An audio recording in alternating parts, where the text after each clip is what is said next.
ونسلم على رسوله الكريم. أما بعد فأعوذ بالله من الشيطان الرجيم. بسم الله الرحمن الرحيم. يؤتي الحكمة من يشاء ومن يؤت الحكمة فقد أوتي خيرا كثيرا وما يذكر إلا أولو الألباب. وما أنفقتم من نفقة أو نذرتم من نذر فإن الله يعلم وما للظالمين من أنصار. صدقت يا رب العالمين. دوستوں بزرگوں، تیسرا پارہ ہے سورۃ البقرہ، آیات نمبر 269 اور 70. کئی دنوں سے انفاق فی سبیل اللہ کے راستے میں خرچ کرنے کے بارے میں درس شروع ہے. میرے خیال میں یہ چھٹا درس ہے. اللہ رب العزت فرماتا ہے کہ یؤتی الحکمت من یشاء، اللہ دیتا ہے حکمت من یشاء، جس سے چاہے. وَمَن يُؤْتَ الْحِكْمَةَ، اور جس کو دی گئی حکمت، فَقَدْ أُوتِيَ خَيْرًا كَثِيرًا، یقیناً دیا گیا ان کو بہت بڑائی. وَمَا يَذَّكَّرُ إِلَّا أُولُو الْأَلْبَابِ، نصیحت حاصل نہیں کرتے مگر عقل مند لوگ.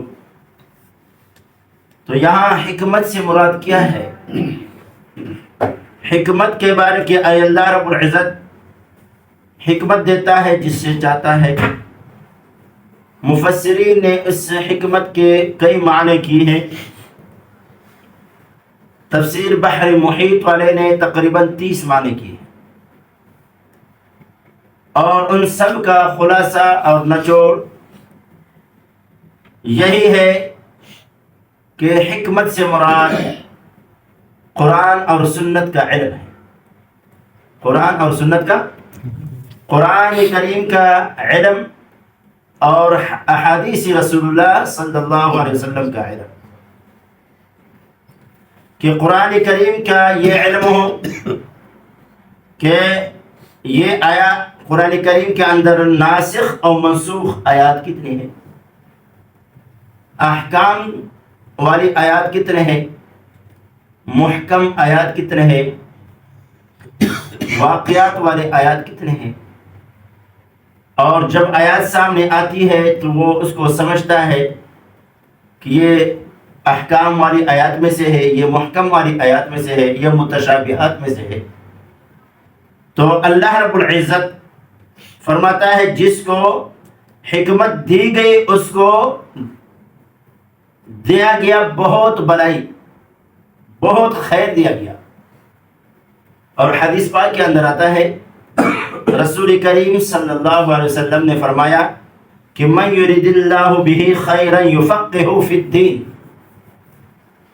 من یرید اللہ بہ خیرا یفقہہ فی الدین، جس کو اللہ رب العزت بھلائی کرنے کا ارادہ فرماتا ہے کہ کیا اس بندے کو بھلائی کرے تو اس کو اللہ رب العزت دین کا سمجھ عطا کر دیتا ہے. تو اس کو دین کا سمجھ، تو جس کو دین کا سمجھ آ گیا تو ان کو بہت سی بھلائی دی گئی. تو یہاں بھی اللہ رب العزت فرماتا ہے کہ یؤتی الحکمت من یشاء، دیتا ہے اللہ حکمت جسے چاہتا ہے. ومن یؤت الحکمت، اور جس سے دی گئی حکمت، فقد اوتی خیرا کثیرا، یقیناً اس کو بہت سی بھلائی دی گئی. تو یہاں حکمت سے مراد قرآن اور سنت کا علم ہے. لیکن افسوس، صد افسوس کہ آج کل ہمارے مسلمان اگر عمومی طور پر دیکھا جائے تو 1000 کے اندر 10 بندے بمشکل قرآن و سنت کے علم حل کریں گے. وہ بھی مشکل ہے، 1000 میں 10 بندے. تو دوستوں بزرگوں، اور ہم خاندانی مسلمان ہیں الحمدللہ.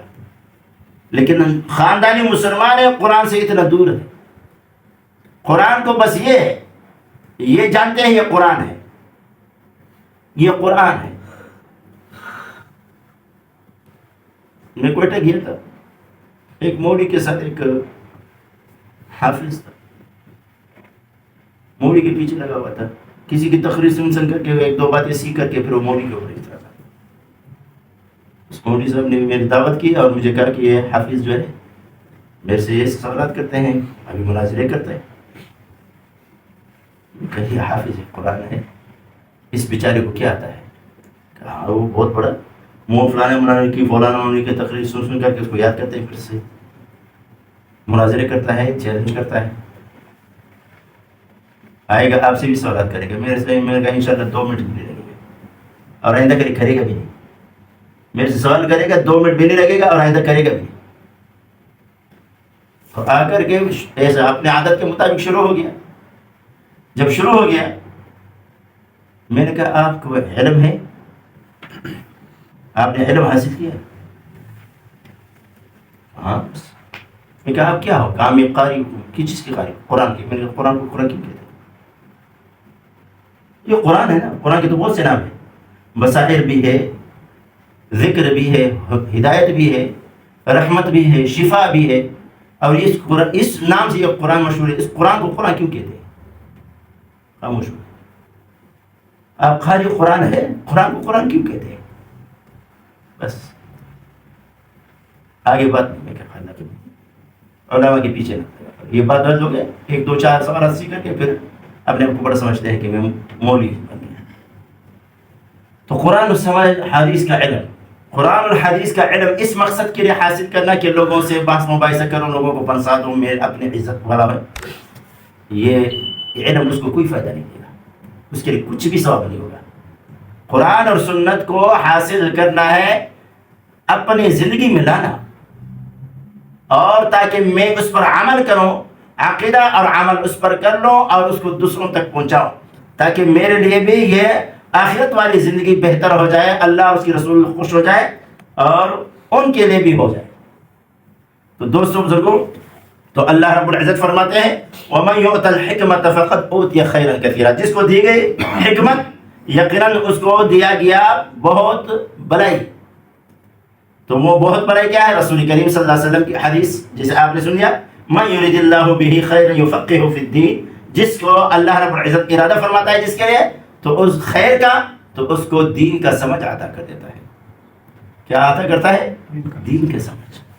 دین کا سمجھ کیسے آ جائے؟ 24 گھنٹے میں آدھا گھنٹہ ہم قرآن کے لیے نہیں نکالتے. یہ دین خود بخود آئے گا؟ یہ وحی کے ذریعے آئے گا. وحی تو پیغمبر کے پاس آتی تھی، بغیر پیغمبر کے کسی کے پاس وحی نہیں آتی ہے. اور نبوت کا دروازہ پیارے محمد رسول اللہ صلی اللہ علیہ وسلم پر بند ہو گیا. اب کوئی نئے نبی نہیں آئے گا. تو دوستو بزرگوں، یہ علماء جو ہے، العلماء ورثۃ الانبیاء، رسول کریم صلی اللہ علیہ وسلم نے بولا یہ علماء انبیاء کے وارث ہے. تو ان کے ساتھ اٹھنا بیٹھنا، ان کے ساتھ تعلقات بنانا اور ان کے ساتھ رہنا سہنا جب اختیار کرو گے، اس کے ساتھ محبت کرو گے، تو انشاءاللہ آپ کو اللہ علم دے گا. انسان جتنا میوہ دار درخت کے قریب ہوتا ہے تو وہ سیر ہوتا ہے، اس کو فائدہ ہوتا ہے، سایہ بھی ہوتا ہے، بھوک لگے تو اسے. اور جتنا میوہ دار درخت سے دور ہوتا ہے تو اس کے بھوک دیہات میں صحرا میں جب جاتا ہے تو اس کے ٹھیک ہے اور درخت ہوں گے، سایہ والے ہوں گے، لیکن اس کی بھوک نہیں مٹے گی. تو علماء کی مثال اس طرح ہے، وہ سایہ بھی دیتا ہے اور اسی طرح جتنا اس کو تھوڑا سا ہلاؤ گے تو آپ کے اوپر میوہ جائے. تو علماء کے ساتھ آپ بیٹھ کر کے سوالات کرو گے. رسول کریم صلی اللہ علیہ وسلم نے فرمایا کہ سوال کرنا یہ بیمار کا شفا ہے. یعنی ایک آدمی پریشان ہوتا ہے کسی مسئلے میں تو وہ سوال کرے گا کس سے؟ عالم سے. اور آج کل سوال بھی کسی کرتا ہے. بہت میرے پاس آئے ہیں کہ مول صاحب یہ مسئلہ ایک فلانا کہتا ہے اس طرح ہے. میں نے کہا فلانا عالم ہے؟ کہتا ہے عالم نہیں، جاہل سے پوچھتا ہے، وہ اپنی طرح سے بتاتا ہے. ہم سے جب میرے سے خود پوچھا جاتا ہے پہلے تو میں خود اس میں خوب سوچتا ہوں. اگر وہ مسئلہ میں نے کئی بار ایسا ہوا ہے کہ وہ مسئلہ میں نے پڑھا ہے، بیان بھی کیا ہے، معمولی انسان ہے بھول جاتا ہے، تھوڑا سا شک آ گیا، بھولنے کی وجہ سے میں نہیں بتاتا ہوں. میں اس کو کہتا ہوں بعد میں بتاؤں. کیونکہ رسول کریم صلی اللہ علیہ وسلم نے فرمایا من کذب علی متعمدا فلیتبوأ مقعدہ من النار، جو جان بوجھ کر کے میرے اوپر کوئی جھوٹ باندھے گا وہ اپنے جہنم ہے، اس نے اپنے لیے ٹھکانہ بنا دیا۔ دوستوں بزرگوں، دین کے بارے میں، اور رسول کریم صلی اللہ علیہ وسلم نے فرمایا من قال فی القرآن برأیہ فاصاب فقد اخطأ، جس نے کوئی بات کہی قرآن کے بارے میں، اس کو علم نہیں تھا کہ یہ بات قرآن میں ہے، اور اس نے اپنی طرف سے کہہ دیا، اگر وہ بات قرآن کے اندر وہ تھی بھی پھر بھی اس نے خطا کیا، اس نے غلطی کی، کیونکہ اپنی طرف سے بتا دیا نا۔ تو نہیں بتانا چاہیے، ہاں علم ہو تو بتائے، علم ہو تو بتائے۔ اور رسول اللہ صلی اللہ علیہ وسلم عالم سے بلغوا عنی ولو آیا، رسول اللہ نے فرمایا میری طرف سے پہنچاؤ اگرچہ ایک آیت کیوں نہ ہو، آیات کو خوب سمجھ لو۔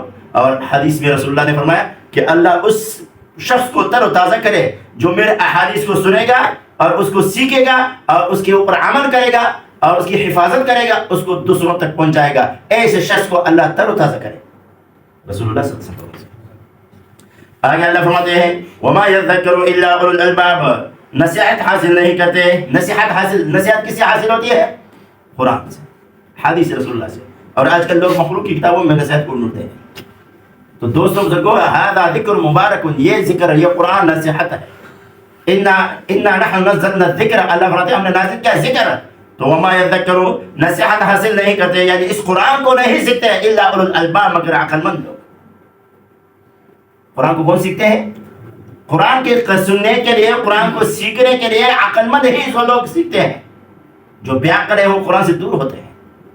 صم بکم عمی فہم لا یعقلون، صم بکم عمی فہم لا یعقلون، بہرے ہیں، گونگے ہیں کافر لوگ، اور اندھے ہیں، فہم لا یعقلون، واقع نہیں رہتے، حالانکہ وہ بھی انسان ہے، لیکن اللہ نے کیونکہ قرآن سے بہرے ہیں، قرآن سے گونگے ہیں، قرآن سے اندھے ہیں، اس طرح سے اللہ رب العزت نے ان کو بے عقل کہا، اور جو قرآن کے علم حاصل کرنے والے ہیں اس کو عقل مند کہا۔ تو جو قرآن کا علم سیکھتے ہیں وہ کون ہے؟ عقل مند لوگ ہیں۔ آگے اللہ فرماتے ہیں وما انفقتم من نفقۃ، وما انفقتم، جو تم نے خرچ کیا، من نفقۃ، کوئی خرچہ، پھر خرچے کا ذکر آ گیا، او نذرتم، یا تم نے نظر کیا، من نذر، کوئی نظر، فإن اللہ یعلمہ، بے شک اللہ اس کو جانتا ہے۔ جو بھی تم خرچ کرو گے، جو چیز بھی خرچ کرو گے یا جو بھی نظر کرو گے، اللہ اس کو جانتا ہے۔ وما للظالمین من انصار، نہیں ہے ظالموں کے لیے کوئی مدد کرنے والا۔ اللہ فرماتے ہیں او مومنو، جو تم خرچ کرو گے، کوئی خرچہ بھی خرچ کرو گے، اللہ رب العزت اس کو جانتا ہے، اللہ اس کو۔ اور دوسرے نمبر پر نظر، اب نظر کو سمجھنا چاہیے، بعض لوگ نظر کو نہیں سمجھتے۔ اب نظر کسے کہتے ہیں؟ نظر کہتے ہیں کہ اللہ سے آدمی یہ درخواست کرتا ہے کہ اللہ اگر فلاں کام تو نے میرے کر دیا، اللہ میں تو نے میرے کو امتحان میں پاس کر دیا، میں ایک دیکھ خیرات کروں گا، سمجھ؟ اللہ تو نے میرا فلاں کام کر دیا، میں 500 روپے خیرات کروں گا۔ اللہ تو نے میرے فلاں کام، میرا بیٹا بیمار ہے، اگر اللہ تو نے صحت عطا کی تو میں ایک گائے ذبح کروں گا۔ اب سمجھ گئے؟ یہ نظر ہے، اس کو نظر کہتے ہیں۔ اور یہ نظر مخلوق کے نام پہ کرنا، یہ شرک، کفر ہے، شرک، کیونکہ یہ نظر عبادت ہے۔ نظر کیا ہے؟ النظر عبادت، رسول اللہ نے فرمایا النظر عبادت، نظر عبادت، والعبادت لا يجوز للمخلوق، اور نہ عبادت مخلوق کے نام کے لیے جائز ہے۔ اور دوسری حدیث میں ہے النظر عبادت والعبادت لغیر اللہ شرک، نظر عبادت ہے اور عبادت اللہ کے سوا کسی اور مخلوق کے نام کی کرنا شرک، سمجھے؟ اور حدیث پاک کے اندر آتا ہے کہ نظر نہیں کرو، رسول اللہ صلی اللہ علیہ وسلم نے نظر کرنے سے منع فرمایا، نظر کرنے سے منع فرمایا۔ کیوں؟ یہ اللہ کی تقدیر کو نہیں بدلتا، نظر اللہ کی تقدیر کو وہی ہوگا جو اللہ نے کو منظور ہوگا۔ باقی نظر سے کیا ہوتا ہے؟ رسول اللہ نے فرمایا یہ بخیل سے مال نکلتا ہے۔ کیا ہوتا ہے؟ کیوں؟ اللہ سے سوداگری کرتا ہے، اللہ سے شرط لگاتا ہے، اللہ تو نے میرے بیٹے کو صحت عطا کیا، اللہ تو میں ایک گائے تیرے نام پہ خیرات کروں گا، اگر نہیں کیا تو نہیں کروں۔ تو عبادت کو کیا کر دیا؟ اللہ کے ساتھ شرط لگائی۔ یہ نہیں کرنا چاہیے، نظر نہیں کرنا چاہیے۔ ہاں اگر کسی نے کر دیا تو بیٹے کو ساتھ مل گئی، اب اس کو ایک گائے کو ذبح کرنا ہے تو اب اس کو کس کو کھلانا ہے، گوشت کس کو دینا ہے؟ سید کو نہیں دے سکتے، سید کو دینا جائز نہیں، مالدار کو دینا جائز نہیں، کافر کو دینا جائز نہیں۔ ان کے پھر یہ نظر کا گوشت جو ہے یا بریانی ہو مثال کے طور پر جو بھی ہو، اب نظر کی کر تو اس کو غریب مساکین کو ڈھونڈنا پڑے گا تمہیں۔ یہ بھی نہیں کہ پورے گاؤں میں ضرور اس کو خیرات کرو، جیسا آج کل کرتے ہیں نا، نظر مانیے پھر خیرات ہے، یہ غلط ہے۔ ان میں خیرات میں جو پورے گاؤں میں مالدار لوگ بھی ہے، مالدار لوگوں نے کہا تو غلط ہے، صحیح نہیں ہے۔ ان کو لیے پھر وہ غربا مساکین کو ڈھونڈنا پڑے گا، مسکین ہے، غریب ہے، بیوہ ہے، یتیم ہے، لاچار ہے، ان کو ڈھونڈنا پڑے گا، پھر ان کو یہ سارے سب اس کو کھلانا ہے، اور خود بھی ذائقہ تک نہیں کرنا ہے، چکھنا بھی نہیں ہے۔ نظر کیا ہے اور پہلے خود کھا لیتے ہیں اور گھر کے لیے بھی، بچوں کے لیے بھی الگ حصہ رکھ لیتے ہیں، دوپہر کبھی شام کے لیے بھی رکھ دیتے ہیں۔ نظر کیا ہے، پہلے تو نظر نہیں کرنا چاہیے، اور اگر کر لیا تو اس کو ادا کرنا ہے، اور اگر صحیح نظر کیا ہے تو ادا کرنا ہے، اور اگر غلط نظر کیا ہے تو اس کو پورا نہیں کرنا ہے، اس کے کفارہ دینا ہے۔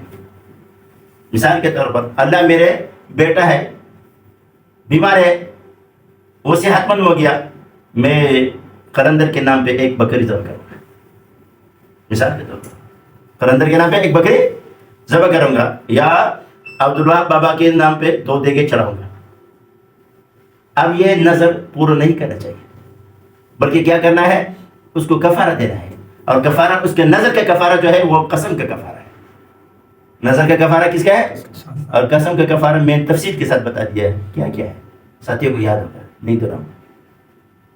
کفارہ وہی ہے، نظر کا کفارہ وہی ہے جو قسم کا ہے، اور قسم کے کفارے کے بارے میں نے تفصیل سے بات کی، اور وہ قرآن سے بتا دیا کہ اس کی کیا کیا، پہلے کیا ہے، پھر کیا ہے، پھر 3 قسم وہ بتا دیا۔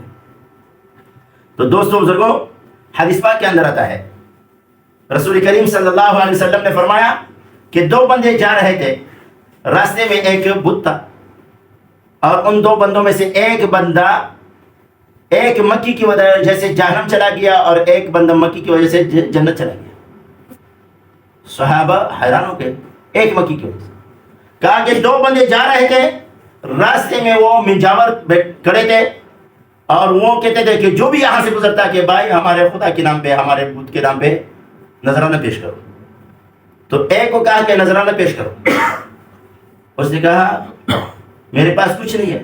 کہا ولو ذبابہ، اگرچہ ایک مکی کیوں نہ ہو، ایک مکی کیوں نہ ہو۔ اس نے مکی کو ایسے پکڑ کر کے نظر پیش کر دیا۔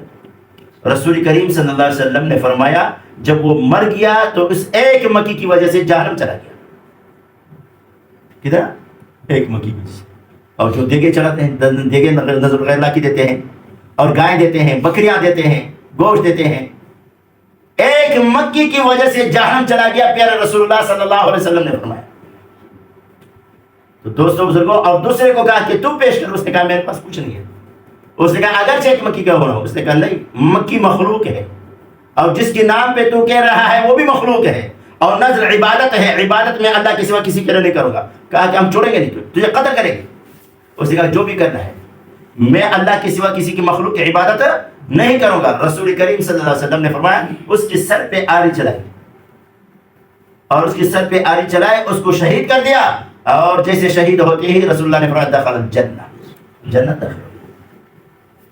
دوستوں کو ایسے مواضع میں، ایسی جگہوں میں دیکھنا چاہیے۔ ابھی نظر کے بارے میں آ گیا، رسول کریم صلی اللہ علیہ وسلم نے فرمایا نظر نہیں کرنا چاہیے، اور اگر نظر کرنا ہے، کر بھی دیا تو کام بھی ہو گیا، تو اس کو کرنا واجب ہے، اس کو کرنا واجب ہے۔ اور جب ادائیگی کرو گے، اگر بریانی کی دیگیں ہیں، یا گائے ہیں، یا بکری ہے، تو اس کا گوشت کس کو دینا ہے؟ محلے میں بانٹنا ہے۔ محلے میں مالدار نہیں ہوتے، سید نہیں ہوتا ہے، صاحب حیثیت ہوتے ہیں، اور خود بھی نہیں کھانا ہے، خود نہیں کھانا ہے، مالدار کو نہیں کھلانا ہے، اور غلط عقیدہ رکھنے والا جو کافر ہے، مشرک ہے، ان کو نہیں کھلانا ہے۔ موحدوں کو ڈھونڈنا ہے، موحدوں میں بھی مالدار نہیں، غریب موحد، ارے جو توحیدی ہو وہ بھی غریب ہو، اس میں بھی مالدار نہیں۔ سمجھ گئے؟ ان کے بھی غریب مساکین کو دیکھ کر کے ان کو کھلانا ہے. تو دوستوں بزرگوں، اس لیے اللہ رب العزت فرماتے ہیں او نظر تم من نظر، یا تم نے نظر کیا کوئی نظر، فإن اللہ یعلم، جو بھی نظر کرو گے وہ اللہ اس کو جانتا ہے، اللہ اس کو جانتا ہے. تو نظر عبادت ہے، عبادت اللہ کے سوا کسی مخلوق کے لیے جائز نہیں ہے. وما للظالمین من انصار، نہیں ہے ظالموں کے لیے کوئی مدد کرنے والا. تو دوستوں بزرگوں، یہ نظر اب عبادت ہے، چاہے مالی ہو یا بدنی ہو، لیکن کس کے لیے کرنی چاہیے؟ اللہ کے نام پہ، مخلوق کے نام پہ نہیں کرنا ہے. جو بھی عبادت ہے، عبادت اللہ کے سوا کسی کے لیے اور کسی کے لیے جائز نہیں ہے. جو کچھ کہا اور سنا اللہ اپنے دربار میں قبول و منظور فرمائے، یہی ہمارے ذریعہ نجات بنائے. وآخر دعوانا ان الحمد للہ.